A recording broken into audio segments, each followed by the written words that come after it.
Ang listahan ng mga pinakamayamang politiko sa Pilipinas ay karaniwang nakabatay sa kanilang statement of assets, liabilities, and net worth.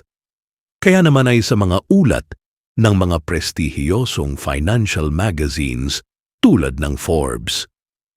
Marami sa kanila ay galing sa malalaking pamilya ng mga negosyante at may-ari ng mga korporasyon bago pa man pumasok sa gobyerno. Narito ang nangungunang 10 pinakamayamang politiko sa Pilipinas batay sa pinakahuling tala. Una, Manny Villar, dating Senate President. Tantiyang yaman, humigit kumulang 17.2 bilyong dolyar, higit 1 trilyong piso.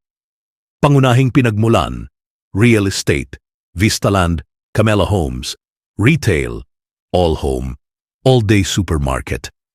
Siya ang opisyal na tinanghal ng Forbes bilang pinakamayamang tao sa buong Pilipinas.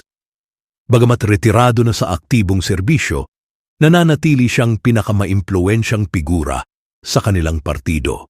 2. Cynthia Villar, Senador.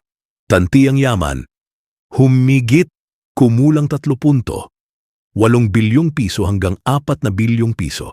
Pangunahing pinagmulan, kabiyak ni Manny Villar at kasosyo sa kanilang mga dambuhalang negosyo sa real estate at retail.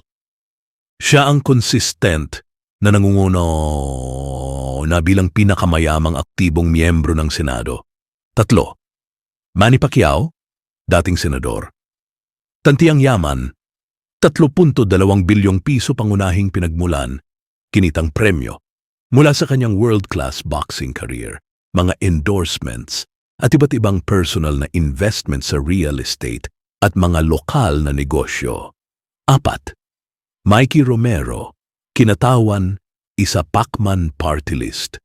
Tantiyang yaman, humigit kumulang 6.5 bilyong piso hanggang 8.7 bilyong piso, depende sa valuation ng shares. Pangunahing pinagmulan, siya ang pinakamayamang mambabatas sa House of Representatives. Ang kanyang yaman ay nagmumula sa port operations, global port, aviation, Air Asia, Philippines, at iba pang investment holdings. 5. Ferdinand Bongbong Marcos Jr., Pangulo ng Pilipinas. Tantiyang yaman, humigit kumulang 56 na bilyong piso, batay sa mga asset estimations at family estate reports. Pangunahing pinagmulan, family inheritance, real estate holdings, at iba't ibang ari-arian ng pamilya Marcos. 6. Antonio Ernesto Lagdameo Jr., Special Assistant to the President. Tantiyang yaman, humigit kumulang 24.7 bilyong piso. Pangunahing pinagmulan, galing sa prominenteng pamilya sa Davao na nagmamay-ari ng Floyrendo Group at Anflow Management and Investment Corporation, Anflowcorp, na kilala sa malalaking sagingan, Tadeco at real estate sa Mindanao. 7. Albi Benitez, alkalde ng Bacolod/dating kongresista. Tantiyang yaman, humigit kumulang 18.8 bilyong piso. Pangunahing pinagmulan, mass entertainment, gaming at leisure industries, tulad ng DG Plus Interactive/dati ay Leisure at Resorts World Corporation, pati na rin sa real estate at digital infrastructure. 8.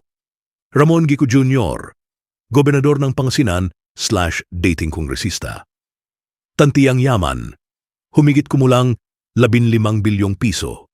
Pangunahing pinagmulan, malalaking negosyo sa sektor ng edukasyon, World City Colleges, aviation training, at iba't ibang real estate properties sa Luzon.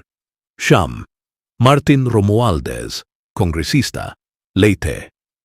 Tantiyang yaman, humigit kumulang 11.2 bilyong piso.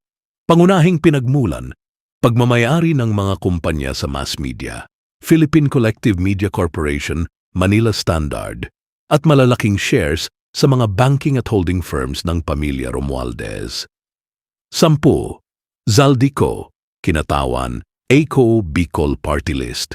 Tantiyang yaman, humigit kumulang 6 na bilyong piso. pangunahing pinagmulan, konstruksyon at turismo. Siya ang may-ari ng SunWest Group na humahawak sa malalaking infrastructure projects, real estate, at mga luxury resort sa Bicol at ibang bahagi ng bansa. Paalala sa datos. Ang deklaradong yaman ng mga politiko ay maaaring magbago taon-taon depende sa isinusumiti nilang SALN at sa market value ng mga shares ng kanilang kumpanya. Karamihan sa kanila ay kilalang mga tycoon o nanggaling sa mga pamilyang may matatag ng negosyo bago pa man pumasok sa gobyerno.